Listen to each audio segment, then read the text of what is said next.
ആകാശവാണി.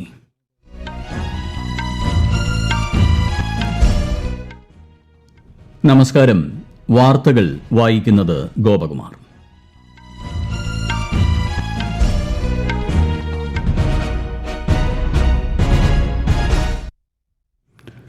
പ്രധാന വാർത്തകൾ. വിവിധ വിഷയങ്ങളിലെ പ്രതിപക്ഷ ബഹളത്തെ തുടർന്ന് പാർലമെന്റിൽ ഇന്നും നടപടിക്രമങ്ങൾ തടസ്സപ്പെട്ടു. രാജ്യസഭ ഇന്നത്തേക്ക് പിരിഞ്ഞു.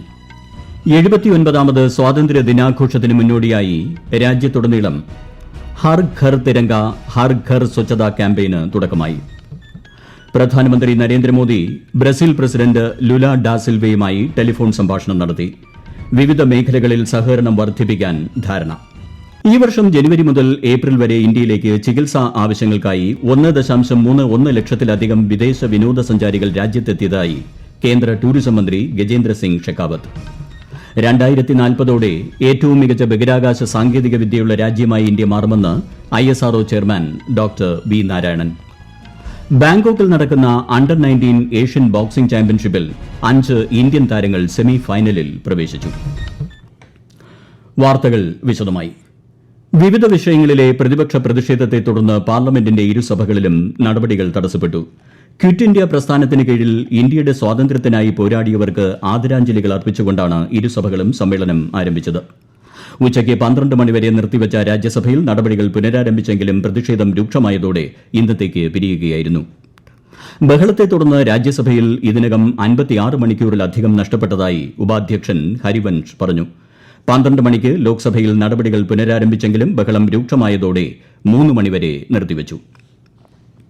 ഇന്ന് ക്വിറ്റ് ഇന്ത്യ ദിനം.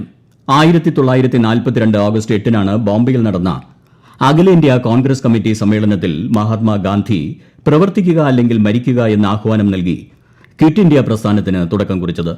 ക്വിറ്റ് ഇന്ത്യ ആഹ്വാനത്തെ തുടർന്ന് ഗാന്ധിജി, ജവഹർലാൽ നെഹ്റു, സർദാർ വല്ലഭായ് പട്ടേൽ എന്നിവരുൾപ്പെടെയുള്ള ദേശീയ നേതൃത്വം അറസ്റ്റ് ചെയ്യപ്പെട്ടു. ബ്രിട്ടീഷ് ഭരണത്തിൽ നിന്ന് സ്വാതന്ത്ര്യം നേടാനുള്ള രാജ്യത്തിന്റെ നീക്കത്തിന് ഊർജ്ജം നൽകിയ പ്രസ്ഥാനത്തിന്റെ 83ാം വാർഷികമാണ് ഇന്ന്. രാജ്യത്തിന്റെ സ്വാതന്ത്ര്യ സമര ചരിത്രത്തിലെ നിർണായക അധ്യായമാണ് ക്വിറ്റ് ഇന്ത്യ പ്രസ്ഥാനമെന്ന് രാജ്യസഭാ ഉപാധ്യക്ഷൻ ഹരിവംശ് പറഞ്ഞു. രാജ്യത്തിനെതിരെ നടന്ന അതിക്രമങ്ങളെ സമാധാനപരമായി ചെറുത്തതിന്റെയും രാജ്യത്തിന്റെ ഐക്യത്തിന്റെയും ഓർമ്മപ്പെടുത്തലാണ് quit India സമരമെന്ന് Lok Sabha speaker Om Birla അഭിപ്രായപ്പെട്ടു.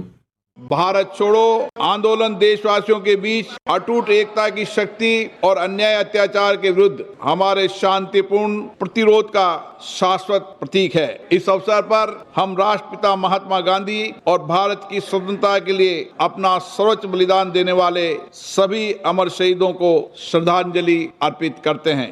79ാമത് സ്വാതന്ത്ര്യ ദിനാഘോഷത്തിന് മുന്നോടിയായി രാജ്യത്തുടനീളം ഹർ ഘർ തിരംഗ ഹർ ഘർ സ്വച്ഛതാ ക്യാമ്പയിന് തുടക്കമായി. ഓഗസ്റ്റ് 15 വരെയാണ് ക്യാമ്പയിൻ. പരിപാടിയുടെ ഭാഗമായി തിരംഗ ഘോഷയാത്രകൾ, ശുചിത്വ റാലികൾ തുടങ്ങിയവ സംഘടിപ്പിക്കും. പ്രധാനമന്ത്രി Narendra Modi Brazil president Luiz Inacio Lula ഡാ സിൽവയുമായി ഇന്നലെ ടെലിഫോൺ സംഭാഷണം നടത്തി. പരസ്പര താൽപര്യമുള്ള പ്രാദേശിക, ആഗോള വിഷയങ്ങളിൽ ഇരു നേതാക്കളും അഭിപ്രായങ്ങൾ കൈമാറി. വ്യാപാരം, സാങ്കേതികവിദ്യ, ഊർജ്ജം, പ്രതിരോധം, കൃഷി, ആരോഗ്യം തുടങ്ങിയ മേഖലകളിൽ സഹകരണം വർദ്ധിപ്പിക്കാൻ തീരുമാനിച്ചതായി പ്രധാനമന്ത്രിയുടെ ഓഫീസ് പ്രസ്താവനയിൽ അറിയിച്ചു. ഏഷ്യൻ മേഖലയിൽ അഭിവൃദ്ധിയും വളർച്ചയും ഉറപ്പാക്കുന്നതിന് ഇന്ത്യയുമായി കൂടുതൽ പങ്കാളിത്തം ആഗ്രഹിക്കുന്നതായി ഫിലിപ്പീൻസ് പ്രസിഡന്റ് ഫെർഡിനാൻഡ് റോമാൾഡസ് മാർക്കോസ്. ബംഗളൂരുവിൽ ഇന്നലെ നടന്ന ഫിലിപ്പീൻസ് ഇന്ത്യ ബിസിനസ് ഫോറത്തെ അഭിസംബോധന ചെയ്യുകയായിരുന്നു അദ്ദേഹം. ഫിലിപ്പീൻസിൽ നിക്ഷേപം നടത്തുന്നതിനായി പരിപാടിയിൽ പങ്കെടുത്ത വിവിധ ഇന്ത്യൻ കമ്പനികൾ 18 ധാരണാപത്രങ്ങളിൽ ഒപ്പുവച്ചു. ഈ വർഷം ജനുവരി മുതൽ ഏപ്രിൽ വരെ ഇന്ത്യയിലേക്ക് ചികിത്സാ ആവശ്യങ്ങൾക്കായി 1.31 ലക്ഷത്തിലധികം വിദേശ വിനോദസഞ്ചാരികൾ എത്തിയതായി കേന്ദ്ര ടൂറിസം മന്ത്രി ഗജേന്ദ്ര സിംഗ് ഷെഖാവത്ത്. സംസ്ഥാനങ്ങളിലെയും കേന്ദ്രഭരണ പ്രദേശങ്ങളിലെയും ഭരണകൂടങ്ങളാണ് മെഡിക്കൽ ടൂറിസത്തിന്റെ വികസനവും പ്രോത്സാഹനവും പ്രധാനമായും കൈകാര്യം ചെയ്യുന്നതെന്നും കേന്ദ്രമന്ത്രി രാജ്യസഭയിൽ അറിയിച്ചു. മെഡിക്കൽ ടൂറിസം ആവാസ വ്യവസ്ഥ മെച്ചപ്പെടുത്തുന്നതിനായി ആരോഗ്യ കുടുംബക്ഷേമ മന്ത്രാലയം ഹീൽ ഇൻ ഇന്ത്യ ക്യാമ്പയിനും സജീവമായി പ്രോത്സാഹിപ്പിക്കുന്നു. ലോക്സഭാ പ്രതിപക്ഷ നേതാവ് രാഹുൽ ഗാന്ധി ഉന്നയിച്ച വോട്ടർ പട്ടികയിലെ കൃത്രിമം ഉൾപ്പെടെയുള്ള ആരോപണങ്ങൾ തള്ളി കേന്ദ്ര തെരഞ്ഞെടുപ്പ് കമ്മീഷൻ. താൻ പറയുന്നത് സത്യമാണെന്ന് രാഹുൽ ഗാന്ധി വിശ്വസിക്കുന്നുണ്ടെങ്കിൽ തെരഞ്ഞെടുപ്പ് നിയമപ്രകാരം സത്യവാങ്മൂലം ഒപ്പിട്ട് നൽകണമെന്നും കമ്മീഷൻ പറഞ്ഞു. രാജ്യത്തെ പൌരന്മാരെ തെറ്റിദ്ധരിപ്പിക്കുന്നത് അവസാനിപ്പിക്കണമെന്നും കമ്മീഷൻ ആവശ്യപ്പെട്ടു. അതേസമയം തിരഞ്ഞെടുപ്പിൽ കോൺഗ്രസ് വിജയിച്ച സംസ്ഥാനങ്ങളിലെ കമ്മീഷന്റെ പ്രവർത്തനങ്ങളെക്കുറിച്ച് രാഹുൽ ഗാന്ധി ചോദ്യം ഉന്നയിക്കുന്നില്ലെന്ന് ബിജെപി വക്താവ് സാംബിത് പത്ര കുറ്റപ്പെടുത്തി. വോട്ടർ പട്ടികയിൽ കൃത്രിമം നടന്നിട്ടുണ്ടെന്നും സമീപകാല തെരഞ്ഞെടുപ്പുകളുടെ സുതാര്യത പരിശോധിക്കണമെന്നും രാഹുൽ ഗാന്ധി ന്യൂഡൽഹിയിൽ പത്രസമ്മേളനത്തിൽ ആരോപിച്ചിരുന്നു. ഈ വാർത്തകൾ ആകാശവാണിയിൽ നിന്ന്. ആകാശവാണി വാർത്തകളും വാർത്താ അധിഷ്ഠിത പരിപാടികളും All India Radio News Thiruvananthapuram YouTube ചാനലിലും at All India Radio News Thiruvananthapuram Facebook പേജിലും AIR ന്യൂസ് _ തിരുവനന്തപുരം ഇൻസ്റ്റഗ്രാം അക്കൌണ്ടിലും at AIR news _ TVM X ഹാൻഡിലും ലഭ്യമാണ്. ഇസ്രായേൽ പ്രധാനമന്ത്രി ബെന്യാമിൻ നെതന്യാഹു ഇസ്രായേലിലെ ഇന്ത്യൻ അംബാസിഡർ JP സിംഗുമായി കൂടിക്കാഴ്ച നടത്തി. ഇന്ത്യ ഇസ്രായേൽ തന്ത്രപരമായ പങ്കാളിത്തം കൂടുതൽ ശക്തിപ്പെടുത്തുന്നത് ലക്ഷ്യമിട്ടായിരുന്നു കൂടിക്കാഴ്ച. സുരക്ഷ, സാമ്പത്തികം എന്നീ മേഖലകളിലെ സഹകരണം ശക്തിപ്പെടുത്തുന്നതിൽ ഇരു രാജ്യങ്ങളുടെയും താൽപര്യങ്ങൾ യോഗത്തിൽ ചർച്ചയായതായി നെതന്യാഹു സമൂഹമാധ്യമത്തിൽ കുറിച്ചു. ദേശീയ സുരക്ഷാ ഉപദേഷ്ടാവ് അജിത് ഡോവൽ ക്രെംലിനിൽ റഷ്യൻ പ്രസിഡന്റ് വ്ളാഡിമിർ പുടിനുമായി കൂടിക്കാഴ്ച നടത്തി. നേരത്തെ റഷ്യൻ സുരക്ഷാ കൌൺസിൽ സെക്രട്ടറി സെർഗൈ ഷോയിഗുവുമായും ശ്രീ ഡോവൽ ചർച്ച നടത്തിയിരുന്നു. ഇന്ത്യയ്ക്ക് റഷ്യയുമായി സുദീർഘവും സുവിശേഷവുമായ ബന്ധമാണുള്ളതെന്ന് അദ്ദേഹം പറഞ്ഞു. റഷ്യൻ പ്രസിഡന്റ് ഉടൻ ഇന്ത്യ സന്ദർശിക്കുമെന്നും ദേശീയ സുരക്ഷാ ഉപദേഷ്ടാവ് അറിയിച്ചു.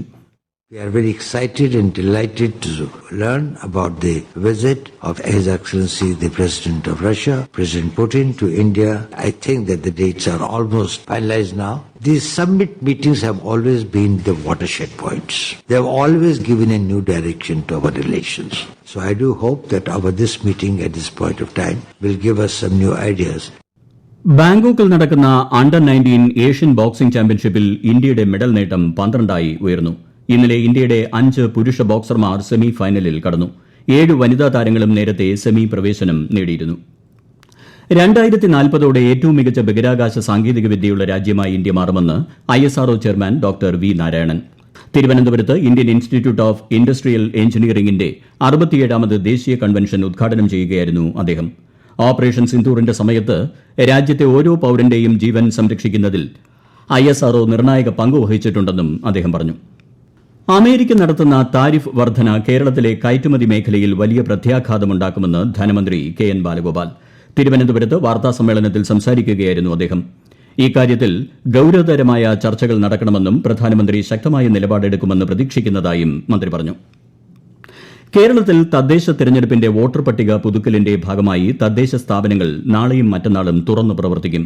കരട് വോട്ടർ പട്ടിക പുതുക്കുന്നതിനുള്ള തീയതി ഈ മാസം 12 വരെ നീട്ടിയിട്ടുണ്ട്.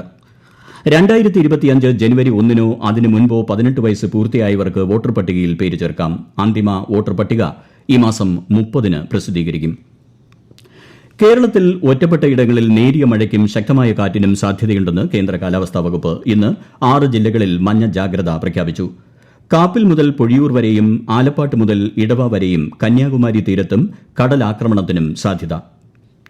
റഷ്യൻ പ്രസിഡന്റ് വ്ളാഡിമിർ പുടിനുമായി കൂടിക്കാഴ്ച നടത്തുമെന്ന് US പ്രസിഡന്റ് ഡൊണാൾഡ് ട്രംപ്. അടുത്തയാഴ്ച UAEയിൽ വച്ച് അമേരിക്കൻ പ്രസിഡന്റുമായി കൂടിക്കാഴ്ച നടത്തിയേക്കുമെന്ന് പുടിൻ പ്രസ്താവന നടത്തിയതിന് പിന്നാലെയാണ് ട്രംപിന്റെ പരാമർശം. അടുത്തയാഴ്ച കൂടിക്കാഴ്ച നടക്കുമെന്ന് ക്രെംലിൻ ഉപദേഷ്ടാവ് പറഞ്ഞു. അതേസമയം യുക്രൈനുമായി വെടിനിർത്തൽ കരാർ ഒപ്പിടാൻ റഷ്യയ്ക്ക് ട്രംപ് നൽകിയ സമയപരിധി ഇന്ന് അവസാനിക്കും. അമേരിക്കൻ പ്രസിഡന്റ് ഡൊണാൾഡ് ട്രംപിന്റെ പ്രവർത്തനങ്ങൾ US ഇന്ത്യ ബന്ധത്തെ അപകടത്തിലാക്കുമെന്ന് US ഹൌസ് ഫോറിൻ അഫയേഴ്സ് കമ്മിറ്റിയുടെ മുന്നറിയിപ്പ്. ഇരു രാജ്യങ്ങൾക്കുമിടയിലെ ആശങ്കകൾ പരസ്പര ബഹുമാനത്തോടെയും ചർച്ചകളിലൂടെയും പരിഹരിക്കണമെന്ന് US കോൺഗ്രസ് പ്രതിനിധി ഗ്രിഗറി മീക്സ് അഭിപ്രായപ്പെട്ടു. ഗാസ നഗരം പിടിച്ചെടുക്കാനുള്ള ഇസ്രായേൽ പ്രധാനമന്ത്രി ബെന്യാമിൻ നെതന്യാഹുവിന്റെ നിർദ്ദേശത്തിന് ഇസ്രായേൽ സുരക്ഷാ മന്ത്രിസഭ അംഗീകാരം നൽകി. ഗാസയിലെ യുദ്ധം അവസാനിപ്പിക്കുന്നതിനായി കൊണ്ടുവന്ന 5 നടപടികളും സുരക്ഷാ മന്ത്രിസഭ അംഗീകരിച്ചു. യുദ്ധമേഖലകൾക്ക് പുറത്തുള്ള സാധാരണക്കാർക്ക് മാനുഷിക സഹായം വിതരണം ചെയ്യുന്നതിനൊപ്പം ഗാസ നഗരത്തിന്റെ നിയന്ത്രണം ഏറ്റെടുക്കാൻ ഇസ്രായേലി പ്രതിരോധ സേന തയ്യാറാകുമെന്നും ഔദ്യോഗിക പ്രസ്താവനയിൽ പറഞ്ഞു. പ്രധാന വാർത്തകൾ വീണ്ടും. വിവിധ വിഷയങ്ങളിലെ പ്രതിപക്ഷ ബഹളത്തെ തുടർന്ന് പാർലമെന്റിൽ ഇന്നും നടപടിക്രമങ്ങൾ തടസ്സപ്പെട്ടു. രാജ്യസഭ ഇന്നത്തേക്ക് പിരിഞ്ഞു. 79ാമത് സ്വാതന്ത്ര്യദിനാഘോഷത്തിന് മുന്നോടിയായി രാജ്യത്തുടനീളം ഹർ ഘർ തിരംഗ ഹർ ഘർ സ്വച്ഛതാ ക്യാമ്പയിന് തുടക്കമായി. പ്രധാനമന്ത്രി നരേന്ദ്രമോദി ബ്രസീൽ പ്രസിഡന്റ് ലുല ഡാ സിൽവയുമായി ടെലിഫോൺ സംഭാഷണം നടത്തി. വിവിധ മേഖലകളിൽ സഹകരണം വർദ്ധിപ്പിക്കാൻ ധാരണ. ഈ വർഷം ജനുവരി മുതൽ ഏപ്രിൽ വരെ ഇന്ത്യയിലേക്ക് ചികിത്സാ ആവശ്യങ്ങൾക്കായി 1.31 ലക്ഷത്തിലധികം വിദേശ വിനോദസഞ്ചാരികൾ രാജ്യത്തെത്തിയതായി കേന്ദ്ര ടൂറിസം മന്ത്രി ഗജേന്ദ്ര സിംഗ് ഷെഖാവത്ത്. 2040ഓടെ ഏറ്റവും മികച്ച ബഹിരാകാശ സാങ്കേതിക വിദ്യയുള്ള രാജ്യമായി ഇന്ത്യ മാറുമെന്ന് ISRO chairman doctor V Narayanan.